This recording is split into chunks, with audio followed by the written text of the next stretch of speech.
Summary. Survivor and Hunter finally reach Survivor's colony. Chapter 22, Epilogue. The trip through farm arrays and subsequently the dark, underground region that followed had been a pain to deal with, Survivor decided as he and Hunter finally stepped through the next gate.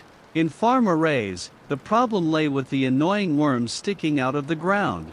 No matter which way you turned, they were always in the way, reaching out to try to grab you. Survivor had never been grabbed and pulled underground, as he saw happen to a squid cata once, but just the thought of it happening to him made Survivor nervous around the worms.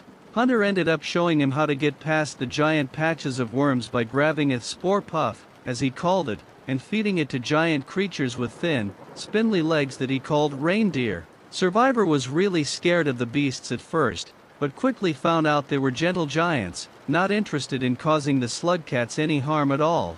His mate dropped the spore puff on the ground, and as the reindeer bent down to eat it, he clambered onto its huge antlers, pulling Survivor up with him. It had been a bumpy but ultimately peaceful ride over the worm grass, another name from Hunter, and though the reindeer seemed rather stupid at times, idling in place and wasting precious time in the slugcat cycle, they eventually got over all the patches and reached the gate.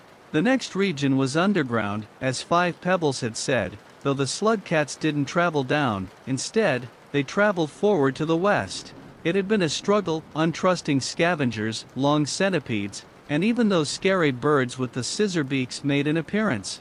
But eventually, they reached the gate they were currently standing at. Survivor felt hope soar in his heart. This had to be it. He had explored all other regions. This one was the one housing his colony. He just knew it. Despite his optimism, it was quickly made clear to them that their journey was still far from over. They had to balance over certain death across abandoned railroad tracks, with lizards and dropwigs every which way they turned. Once they got through that, they had to move through a big underground cave system of tunnels. With predators still prevalent, they stayed vigilant, sometimes fighting their way through the area, including green leeches that would grab onto you and hold on for dear life as they fed off your energy. Luckily, it was easy for the other to dislodge them with a spear, making them a non-issue for the duo. Finally, they crawled through a pipe, and Survivor recognized the area. A small lake of water with an upsticking island in the middle. He remembered, many cycles ago, catching batflies with his brother while standing on this very ground. Survivor climbed onto the island, taking a look around. There were no longer any batfly colonies in the area, probably having moved somewhere else. But other than that, it looked exactly as he remembered it. Hunter walked up next to him, seeing the recognition glinting in his eyes. "Are we getting close?" he asked, tilting his head at Survivor with a warm smile. "Yes, I recognize this place, Hunter. We're almost there," Survivor said, his eyes crinkling as he smiled wide with joy. "Come on, I still remember the way," he yelled, already starting to dash off towards the nearby pipe.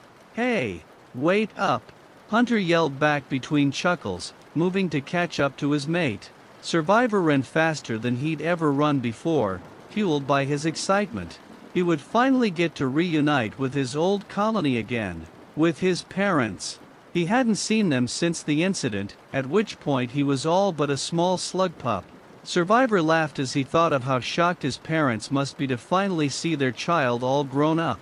Survivor, indeed, the title fits him even better now. Another pipe, and in the distance he saw it. The tree, the one that had housed him, housed his family, his colony. Hunter passed through the pipe closely behind him, walking up next to him. "The tree, Hunter. That's my colony," he said it excitedly, turning to his mate. "Well then, what are we waiting for?" Hunter responded with a smirk. With a laugh, they were off. Running across the fields he used to play on as a pup, taking in the fresh air, splashing through the small water puddles that had gathered at their feet. He was almost there. He could imagine the rest of the colony running out in excitement, embracing him, and welcoming him back. Monk would be there too, having made his way back many cycles ago, the smart little bugger. He would introduce Hunter, and he would be welcomed into the colony, accepted as one of their own. After all, who are they to deny the very slugcat who saved Survivor's life, who helped him make it all the way back to them, and the one who Survivor wants to spend the rest of his life with. Mama! Papa! I'm home! Survivor yells as he's almost upon the tree, laughing happily. Survivor keeps whooping and laughing until he realizes something's wrong and slows down slightly. Why hasn't anyone come to greet them yet? They always had a slugcat standing guard, watching the entrance pipe in case any kind of danger came through, but there had been no one on top of the tree, keeping an eye out. Mama? Papa? Monk? He spoke quietly as he slowed down to a walk. Anyone? Slowly, he advanced, hearing Hunter slow down to walk just behind him. Suddenly Survivor felt scared. He didn't want to go to the tree anymore. He wanted to turn back around and live blind, keeping up the hope that the colony still stood where it used to be. But alas, as he and Hunter walked up to the entrance, his worst fears were realized. The tree was empty and abandoned. It looked just the same as he remembered it as a pup, but the lack of slugcats around made the normally warm atmosphere of his home seem cold and unforgiving. Survivor stepped into the center of the tree, looking around at the ceiling and the walls. It was just as he remembered: blue fruits growing from stalks, a tightly packed collection of branches and leaves above that kept moisture out while still allowing sunlight to pierce through the leafy material, bathing his home in warm, comfy light. There, gone? He sniffled, looking down at the floor and seeing the dust that had collected on the normally squeaky clean surface. They left us behind? A pair of red arms wrapped around him, pulling him close and purring as he sobbed. I'm sorry, Survivor. Hunter mumbled as Survivor nuzzled his head into the crook of his neck. I'm so sorry. Hunter did his best to comfort Survivor as he kept sobbing into his shoulder. He couldn't even begin to imagine the sorrow his mate is feeling right now, all his family missing, his colony gone as well. At least we still have each other, Hunter thought as he hugged Survivor even closer, purring loudly to try to console him. I know, let it all out, he said, trying his best to keep his voice level, despite the fact that seeing his mate in such emotional turmoil made him want to burst out into tears as well. After a long while, Survivor eventually ran out of tears to cry, instead opting to whimper softly as Hunter gently started rocking him back and forth in his arms. Hunter's ear twitched as he suddenly heard a noise, a twig breaking from above the two slugcats. In an instant, he whipped around and pulled a spear off his back, pointing it towards the noise. Survivor reacted quickly as well, picking a rock off the ground and staring in the direction Hunter was pointing. If he squinted, Hunter could for sure see something in the dark, shifting around nervously upon having been heard. He wanted to yell out to the figure to see if he could get whatever it was to show itself, but his voice still felt hoarse. Turning his head slightly, he glanced back at Survivor, who glanced back, realized what he wanted, and cleared his throat. Whoever, or whatever, is out there, show yourself, he yelled, hefting the rock in his paw as Hunter prepared to throw the spear. Slowly, the shape in the darkness moved, stepping forward slightly before jumping down from the branches and landing clumsily on the floor. Hunter and Survivor flinched slightly as the creature landed in the light, only for both of them to lower their weapons when they saw what the creature was. A slug pup, its fur as dark as the night itself, looked back at the two slugcats fearfully as it carefully climbed to its feet, whimpering in fear. It was obviously malnourished, with its ribs showing through its fur and skin. Its fur was matted and dirty, and it was very short, even for slug pup standards. Whatever parents this little one used to have were obviously not around to take care of it anymore. Survivor carefully lowered his rock and dropped it on the floor, raising his hands in a placating manner to show they were empty. Hunter followed suit, dropping his spear on the floor with a quiet clatter of metal. Hey, sorry for scaring you, little one. Survivor started, his voice very soft and gentle as he carefully took a step forward. Do you have a name? Where are your parents? He asked, taking another step but stopping when the pup took a step back in fear. It responded with a chirp and a mow, trying to take another step backward but losing its balance and falling over. Sluggishly, it gets on all fours and backs up, pushing itself into the wall behind it, trembling as it looks back and forth between Hunter and Survivor. Hasn't learned speech, either due to being too young or never being taught, Hunter thought, thinking back to NSH's lessons on slug pups. Catching sight of the blue fruit hanging quite close to his face, Hunter gets an idea. Slowly, he reached out and plucked the fruit, exchanging a glance with Survivor before handing it over to him. Survivor takes the fruit, showing it to the slug pup. Hunter notes the way its eyes light up slightly at the sight of food. The white slug cat carefully takes a bite of the fruit, opening up the outer shell to expose the inner goop for the slug pup to eat. He crouches down to the ground, holding the open fruit out to the pup. After some hesitation, the slug pup slowly creeps closer, stopping momentarily to eye both slug cats suspiciously several times, as if this were some sort of elaborate trap to harm it. When it gets close enough to reach the fruit, it snatches it out of Survivor's paw and clambers back a few steps, looking rapidly back and forth between Hunter and Survivor. Noticing they haven't moved, it brings the fruit to its face and sniffs before bringing it to its mouth and tipping it over, drinking from the contents like one would drink from a bowl. As it busies itself, Hunter plucks another blue fruit, handing it to Survivor, who once again opens up the outer shell.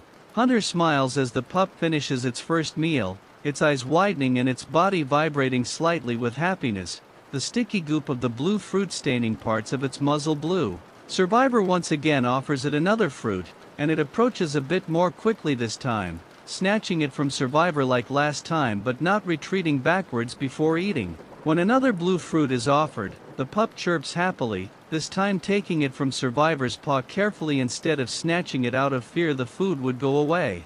Once the third fruit is finished, the pup chirps again in satisfaction, no longer looking as fearful as it did at the two slug cats. "See? We mean you no harm, little pup," Survivor says, the slug pup chirping and tilting its head in response. Slowly and carefully, Survivor reaches a paw out, the slug pup flinching back for a moment before leaning in and sniffing curiously. Hunter takes a careful step closer, crouching down next to Survivor and offering his own paw, the pup sniffing him as well. Survivor purrs to the pup, gently placing his paw on its head and patting through its fur. The pup closes its eyes and chirps happily before instinctively joining in on the purring. Hunter takes the chance to groom the little one, placing a steadying paw on its back as he works out the matted fur, cleaning away grime and dirt, and working out the knots in its night black hairs.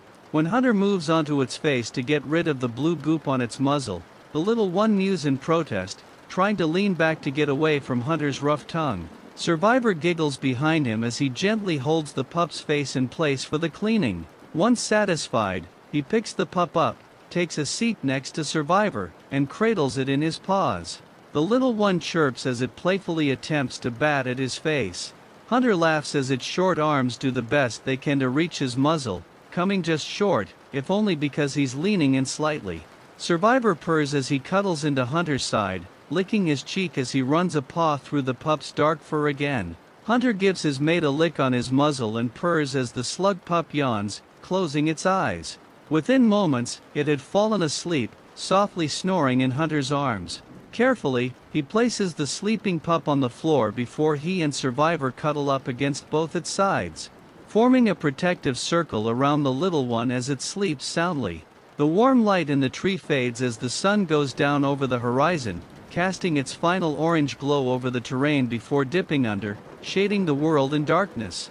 Their tails find each other in the dark, intertwining as they purr softly.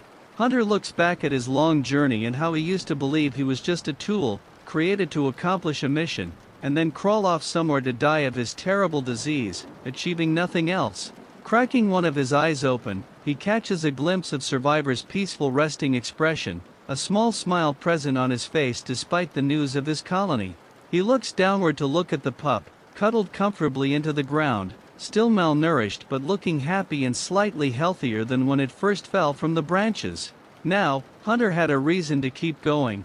He was partly cured and guaranteed to live for longer. His heart soared with happiness as he realized he could visit NSH, he could visit his father. Bet he'd be really surprised to see him alive, hopefully in a good way. He had a family with whom he could spend the rest of his life. Hunter leaned in and gave a gentle lick to Survivors and the pups' faces.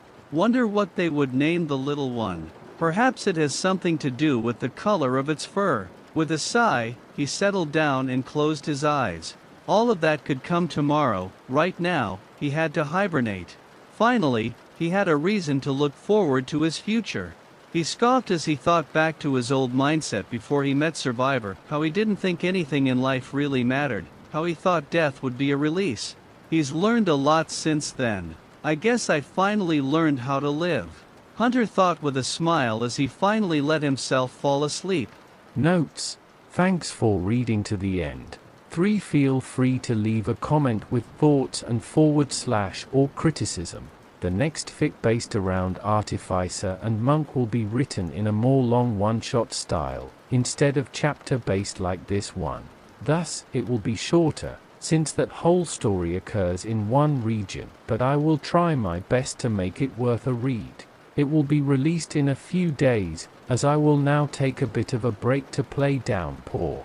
Happy Smiley. Have a good rest of your day.